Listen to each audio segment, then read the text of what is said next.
Hi friends, welcome to Reshma kitchen. ఈరోజు special recipe వచ్చేసి masala pasta. మరి ఈ మసాలా పాస్తాని ఎలా తయారు చేయాలో నేర్చుకుందామా? ఫస్ట్ స్టవ్ ఆన్ చేసి కడాయి పెట్టుకుని దానిలో 3 కప్స్ వాటర్ పోసుకోవాలి.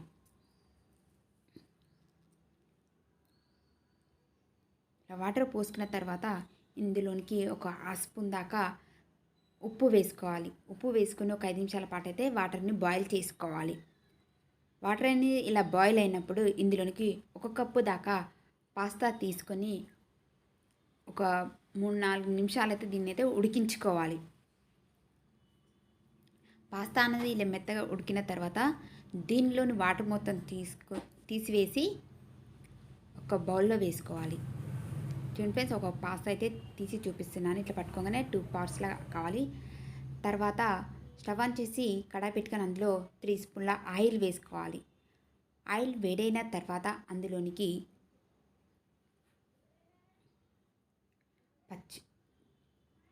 ఉల్లిపాయలు, సన్నగా కట్ చేసుకున్న ఉల్లిపాయలు,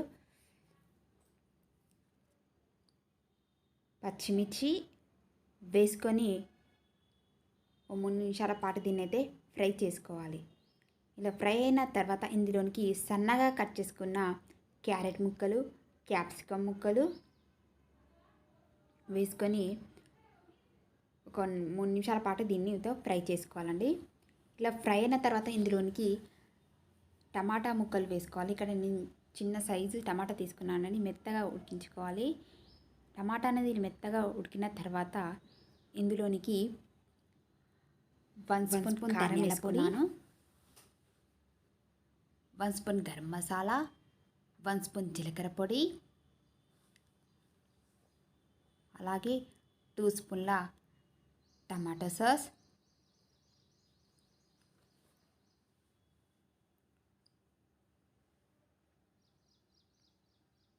1 స్పూన్ సోయా సాస్,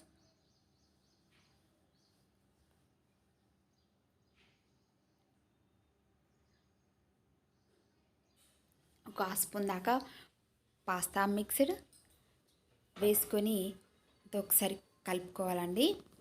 ఇది మసాలా అనేది వెజిటబుల్కి పట్టేలాగా ఇలా కలుపుకున్న తర్వాత ముందుగా ఉడికించి పెట్టుకున్న పాస్తాని వేసుకోవాలి.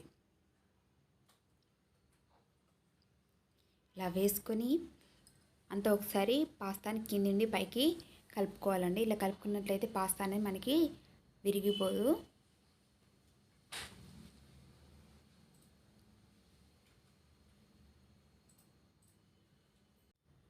అంతా ఇలా కలుపుకున్న తర్వాత ఒక చిటికెడు దాకా సాల్ట్ వేసుకోవాలండి. మన సాస్లలో ఉంటుంది కదా, దాన్ని చూసి మనం తగ్గించి వేసుకోవాలి. వేసుకొని అంత ఒకసారి కలుపుకొని ఒక 2 నిమిషాల పాటు దీన్ని సిమ్లో ఉంచుకోవాలండి.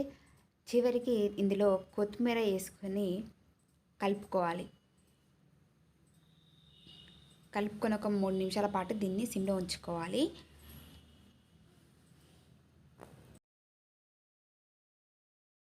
ఒక 3 నిమిషాల తర్వాత స్టవ్ ఆఫ్ చేసుకొని ఒక ప్లేట్లో సర్వ్ చేసుకుంటే మనకి ఎంతో రుచికరమైన మసాలా పాస్తా రెడీ అవుతుంది. ఈ చిన్నలు పెద్దలు ఎంతో ఇష్టంగా తింటారండి మసాలా పాస్తా అనేది.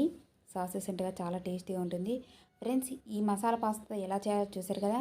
మీకు నచ్చినట్లయితే లైక్ చేయండి ఫ్రెండ్స్, షేర్ చేయండి, అలాగే ఛానల్ని సబ్స్క్రైబ్ చేసుకోండి.